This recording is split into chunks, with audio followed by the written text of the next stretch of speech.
Les gens, les boxeurs, c'est très vrai. Ils ont toujours ces t-shirts un peu à la Tyson, là, les shorts du four, un petit When I say you must obey, just like the both of you touch my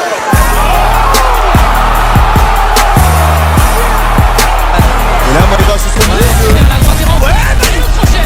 Magnifique shot. Ah, c'est un vrai coup au corps. Et ouais, le crochet au foie, il a touché. Ah, c'est un vrai coup au corps. Pendant Bibois, encore un rouge. Au corps. Allez, très dur là, qui a arrêté. Oui, forcément, elle remet un genou au sol. Et elle regarde son point.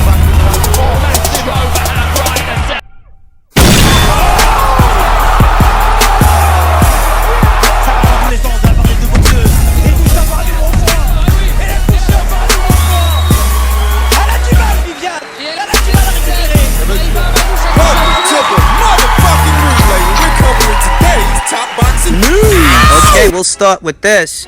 ESPN, like Ring Magazine, has updated their current pound-for-pound rank standings, and as you can imagine, Teofimo Lopez has been added to the list, and he's ranked in the number 5 spot, ahead of Vasyl Lomachenko, who many people would argue shouldn't even be there after a loss, ahead of Alexander Usyk, which I'm sure is going to ruffle some feathers. Both Teofimo Lopez and Alexander Usyk effectively became the most dominant forces in their respective weight classes, but the difference here is when Alexander Usyk became the undisputed cruiserweight champion, there were no disputes, as there weren't any other full-fledged world champions of any kind floating around. In the case of Teofimo, that's technically not the case, per some statements from Mauricio Suleiman, the WBC's president himself. The power that has a franchise champion is to request to fight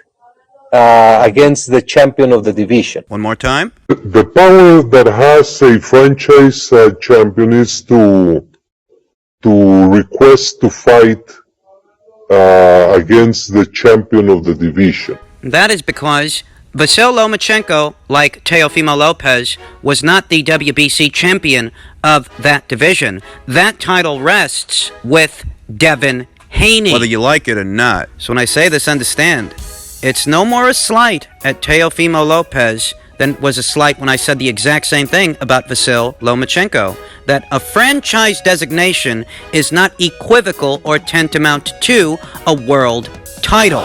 If you were to take a trip over to BoxRec and review the column that features Teofimo Lopez's big win over Vasyl Lomachenko, what you will immediately notice is that only 3 of the 4 major titles are listed. The WBA, the WBO, and the IBF. But the WBC, it's not there. And you know why it's not there? Because that wasn't an undisputed title fight. It wasn't an undisputed title fight the same way that Canelo versus Kovalev wasn't a unification match. The only world title that was on the line in that fight was Sergey's world title, the WBO title. So whether it's transferable or non-transferable, the same applies. The franchise designation, franchise status, is not equivocal or tantamount to a world title. And in order to achieve undisputed status, you've got to collect all the world titles, not all of the designations. That costs a question over this list's hierarchy of thought. It's logic. Wait a minute.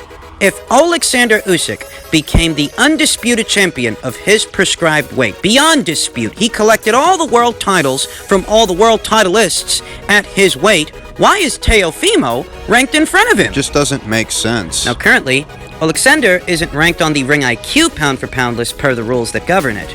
Any fighter absent of a world title cannot maintain a spot, cannot achieve a rank on this list. Not up until the point that fighter becomes a full-fledged world champion at his or her weight. And while Alexander was the undisputed champion in the cruiserweight division, that's not where he's campaigning here today. He moved up to heavyweight. And we don't know that Alexander is going to be at heavyweight the dominant force that he was at cruiserweight. It's going to take for him to legitimize such a claim by becoming a full-fledged world champion in this division. As it stands, he hasn't done that yet. That would explain his absence on the Ring IQ pound-for-pound list, whereas on ESPN's list, he's actually there. But if you're going to go as far as ranking Alexander Usyk on your pound-for-pound list, devoid of some explanation, unit of measure, some kind of criteria, the question then becomes, what has Teofimo done to be ranked ahead of Alexander Usyk? Alexander's beaten more world champions than Teofimo. He beat Krzysztof Glowacki for the WBO. He beat Mayris Bradis for the WBC, the full-fledged WBC, not some franchise designation. And he unified all the belts by taking on the unified champion, the only unified champion at the weight, Murat Gassiev. Why is Teofimo in front of him? There are several illogical fallacies on this list that I can easily point out to pick apart whatever thought process went into orchestrating this list, that ultimately it just doesn't make sense. It's not in keeping with any school of thought, any hierarchy of logic. Put simply, really isn't a very good list as far as pound-for-pound lists go. Errol Spence Jr. is ranked in at number 4, ahead of Teofimo Lopez, ahead of Alexander Usyk. Two guys who you could argue have achieved more in their respective careers than he has in his. Yet for some reason, he's ranked ahead of them. Anybody want to explain why? Never been undisputed. He's only beaten 2 active reigning world champions, the same number of world champions that Teofimo Lopez has beaten. Difference is that Teofimo Lopez is currently in possession of more world titles than Errol Spence. He's in possession of 3 to Errol Spence's 2. Forget about Usyk. Usyk's beaten more active reigning world champions than the both of those guys, and Usyk's held every single world title there is to hold in his prescribed weight, as opposed to Spence, who hasn't. Both Teofimo and Usyk have been Ring Magazine and lineal champions at their prescribed weight, whereas Errol Spence hasn't. Yet he's ranked ahead of the both of them. Why? Because this list doesn't make any fucking sense, that's why. Like most pound-for-pound lists you'll find in popular periodicals and media, this list does not accurately quantify who the most skilled fighters in the sport of boxing are based on their career achievements, based on their records. And you know what? The only way you can measure skill in the sport of boxing is based on a fighter's record and that fighter's quality of competition. Who was he fighting, and who was that fighter at the time that he fought them? Or she. It's the only way you're going to know. That's the only way you're going to be able to distinguish the skilled fighters from the not-so-skilled fighters. And this list doesn't actually do that. Doesn't represent it, does not quantify it. This list isn't using these fighters' individual career accomplishments as a testament to their skills and using that as a precedence to rank them against each other. These fighters are really ranked in no discernible order for no discernible reason. This is what I've come to expect from any pound-for-pound list that isn't the Ring IQ pound-for-pound list. I'm expecting these lists to not make any sense. And every single time one gets updated or posted, I'm expecting that it will be very easy to point that out, to point out the contradictions, the fallacies, and the overall lack of logic that goes into the average pound-for-pound list that's floating around. It's like shooting fish in a barrel at this point. You know what I'm saying? Shoot, I would have fought Crawford, just not for that little check.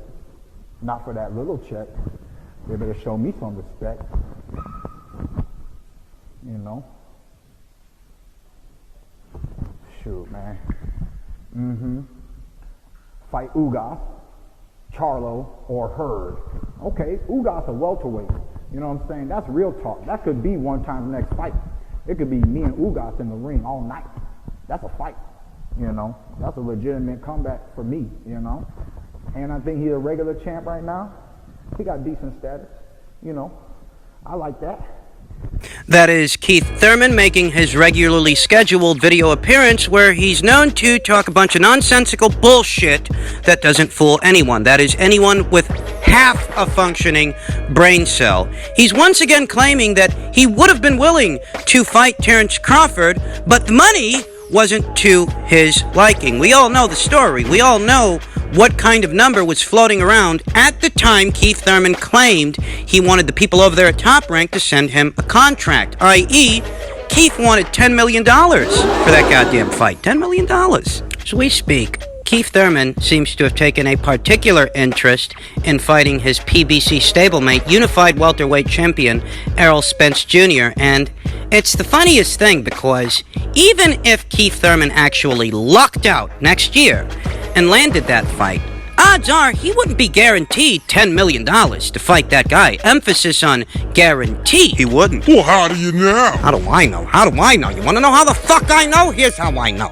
neither Mikey Garcia or Sean Porter, both who fought Errol Spence Jr. on pay-per-view, were guaranteed $10 million fucking dollars. And I'm pretty sure that Danny Garcia, in the thick of this pandemic, he ain't guaranteed $10 million to fight Errol Spence Jr. either.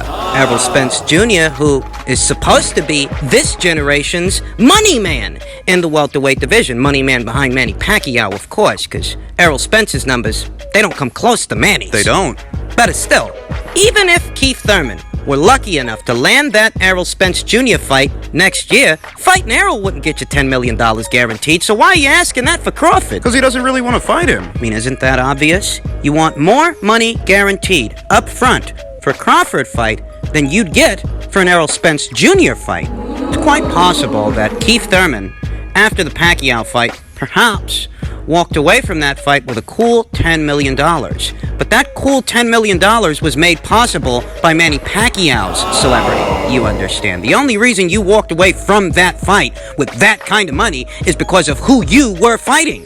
Someone with more celebrity than you, more celebrity than Errol, and more celebrity than Terrence. And you lost. It's the only reason you were able to make that kind of money in that fight. And in that fight, guess what happened? You lost. You lost that fucking fight. You lost the fucking belt.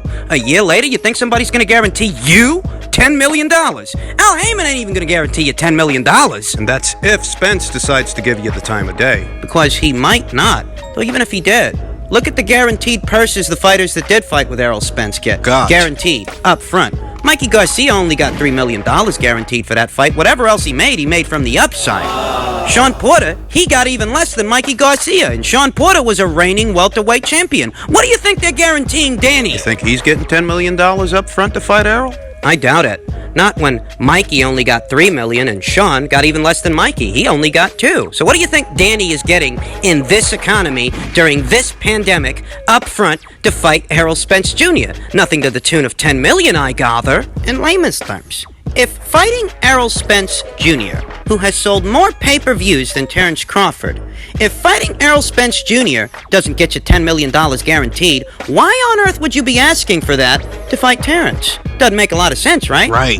The only way it makes sense is if you asked for that, knowing you wouldn't get it, giving you an excuse to walk away. He priced himself out. He set an asking price for himself that he knew would be viewed as a non-starter. Thus, these negotiations, they ended before they started. They never got off the ground because of what he was asking for, and he knew damn good and well he wasn't going to get what he was asking for. It's a bluff. It's posturing. Oddly enough, Keith Thurman still has supporters. This guy still has fans, and I have no doubts that these guys are more fans of his showmanship than his boxing, because when it comes to boxing, this guy is seldom ever active. Throughout this COVID-19 pandemic, throughout this shutdown, that would have been the perfect opportunity for Keith to return to action against some Sebastian Formella kind of guy. But as it stands, he hasn't done that. He hasn't rebounded off the loss to Manny Pacquiao yet. Though he still has supporters, he does. Though I gather that these really are fans of his showmanship more than his boxing, because when it comes to boxing, I reiterate, Keith Thurman is one of the most sparsely active welterweights out there. He is. Now, I want you to think about what these guys are proposing. I want you to think about this for a second, because Keith Thurman actually landed the big Manny Pacquiao fight. He essentially got the big crossover match, and Thurman, he didn't cross over. He got the big passing of the torch fight, and he dropped the fucking torch. And for dropping the fucking torch, these guys seem to think that he should be guaranteed more money in his next fight than he was guaranteed in the crossing over fight, in the passing of the torch fight. Because in that passing of the torch fight against Manny Pacquiao, all Keith Thurman was actually guaranteed up front was $2.5 million. Not $10 million, $2 million. As I reiterate, perhaps Keith Thurman walked away from that Pacquiao fight with something to the tune of $8 million or maybe even $10 million. But the rest of what he got was from the upside of the pay-per-view. Furthermore, that pay-per-view even having an upside has a lot to do with Manny Pacquiao's celebrity. It's the only reason you made that kind of money. You know that Keith Thurman mentioned the name of Yordenis Ugas as a potential opponent option for the future, and I'm a boxing fan, you understand. So I like the idea of a Thurman versus Ugas welterweight contest. However, I do find myself asking, would Keith Thurman get anything close to $10 million up front to fight Yordenis Ugas? Hell no. You know the answer. Do you think he'd get that up front to fight Errol Spence? Nope. On pay-per-view, $10 million up front, guaranteed. Do you think he'd get that to fight Spence? Nope. Do you think he'd get that to fight either Sean or Danny in rematches, maybe with Manny? Nope.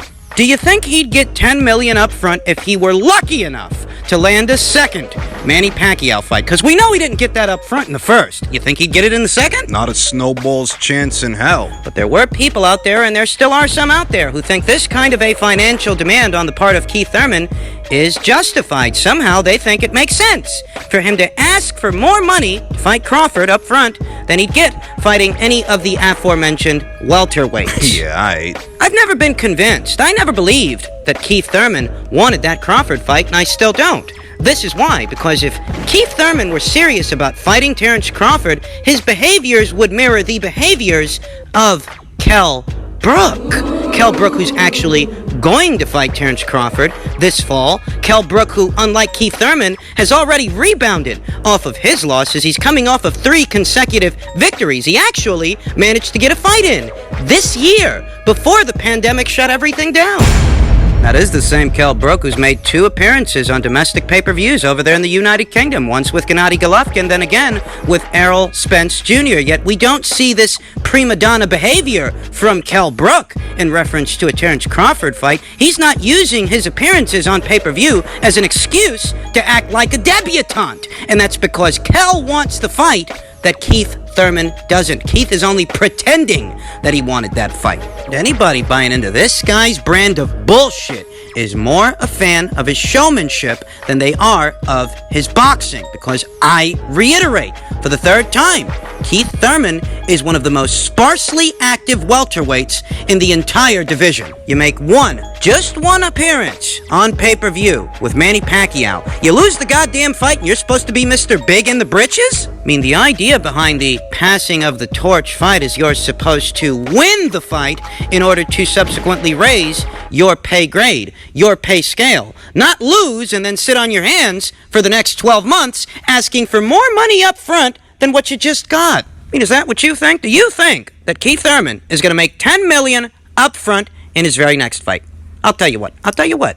You let me know if he makes $10 million up front in his next fight, and I'll be sure to let you know if he doesn't.